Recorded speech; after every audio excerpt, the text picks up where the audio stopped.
नमस्कार। मैं संजू के बैनर्जी। आज मैं जो आपको सुनाने जा रहा हूं ये कोई कहानी नहीं, ये कोई कविता नहीं। मैं जो आपको सुना रहा हूं एक जिंदा सच्चाई, एक ऐसा मंजर जिसे सुनकर आपकी रूह तक कांप उठेगी। कश्मीर की वो वादी जहां कभी इंसानियत मुस्कुराया करती थी, आज फिर खून से रंग गई। आज 27 हिंदू भाइयों बहनों की बेरहमी से हत्या कर दी गई। उनका कसूर क्या था जानते हैं आप? सिर्फ इतना कि वो हिंदू थे। ना कोई मुसलमान मरा, ना कोई जनाजा उठा, केवल और केवल हिंदू मरे। और इस देश की हवा फिर से लाल हो गई, लाल हो गई, लाल। एक पिता जो अपने बेटे की शादी के लिए सपना देख रहा था, आज उसकी चिता को आग दे रहा है। एक मां जो अपने बेटे के लिए हर रोज दीप जलाया करती थी, आज उसकी तस्वीर के सामने रो रही है। एक बहन जिसने राखी बांधने का सपना देखा था, आज राख की लकीरों में अपने भाई का नाम लिख रही है। 27 घर, 27 चूल्हे, 27 सपने, सब के सब राख हो गए। और हैरानी की बात, किसी मुस्लिम का जनाजा नहीं। क्यों? क्यों? क्या मौत का कोई मजहब होता है? अगर मौत सिर्फ हिंदुओं की हो तो क्या यही इंसानियत है? क्या यही हमारा समाज बन गया है? लेकिन सुनिए, हम बदला नहीं चाहते, हम इंसानियत चाहते हैं। हम अपने बच्चों को नफरत की शिक्षा नहीं देना चाहते हैं। हम अपने बच्चों को शांति की शिक्षा देना चाहते हैं, उन्नति की शिक्षा देना चाहते हैं,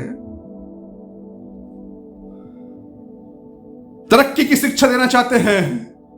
समाज में नाम करे, देश का नाम करे, दुनिया में नाम करे, वो शिक्षा देना चाहते हैं। आतंकवादी की शिक्षा देना नहीं चाहते हैं हम अपने बच्चों को। लेकिन अब वक्त आ गया है इस देश के दुश्मनों को उनकी औकात दिखाने का। जो कायर आतंकवादी छिपकर मासूमों का खून बहा रहे हैं, उन्हें अब इस धरती पर 1 इंच भी जगह नहीं मिलनी चाहिए। ये आतंक के बीज बोने वाले अब खत्म होना चाहिए। और याद रखिए, शांति के लिए कभी कभी युद्ध भी जरूरी होता है। अब हिंदुस्तान के वीर जाग चुके हैं। अब ये देश सिर्फ लाशें नहीं देखेगी, अब देखेगी तो आतंकवादियों का सफाया, आतंकवादियों का खात्मा, आतंकवादियों को जड़ से मिटाना, आतंकवादियों को इस देश से साफ करना। उन्हें इस देश में 1 इंच भी, 1 कदम भी जगह नहीं मिलना, क्योंकि ये देश है वीरों का, जवानों का, सच्चाइयों का, अच्छाइयों का। हम अपील करते हैं इस देश के सरकार से और भारत के हर एक नागरिक से, उठिए, आवाज बनिए, आतंकवाद के खिलाफ खड़े होइए, क्योंकि आतंकवाद को जड़ से मिटाना है। आतंकवाद का कोई जगह नहीं है हमारे देश में, कोई भी जगह नहीं है, क्योंकि ये देश धर्मों का देश है, सच्चाई का देश है, अच्छाई का देश है, उन्नति का देश है। हमारा देश स्वर्ग का देश है। हमारा देश में प्रेम का देश है। हमारा देश भाईचारा का देश है। हमारा देश प्रेम और प्रतिष्ठा और न्याय और योग का देश है। यहां कोई आतंकवादी का जगह नहीं है, कोई नफरत की जगह नहीं है। यह देश सच्चाई और अच्छाई से चलता है। तो क्यों बार बार आप आके हमारे देश के उन मासूम लोगों की हत्या करके चले जाते हैं? क्यों? आज दीप जलाइए उन 27 हिंदू भाई बहनों के लिए और एक संकल्प लीजिए कि हमारे देश के तरफ कोई भी नजर उठा के या बुरी नजर से देखेगा उसे धूल में मिला देंगे। क्योंकि अब हिंदू सहन नहीं करेगा, ना ही लहू बहने देगा, ना किसी कायर आतंकवादी को जिंदा छोड़ेगा।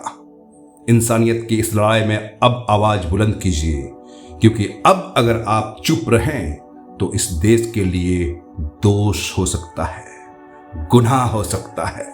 याद रखिए आपको खड़ा होना पड़ेगा, आपको एनी हाउ खड़ा होना पड़ेगा। लेकिन जो 27 हिंदू मारे गए हैं, हो सकता है आप भी हो सकते थे।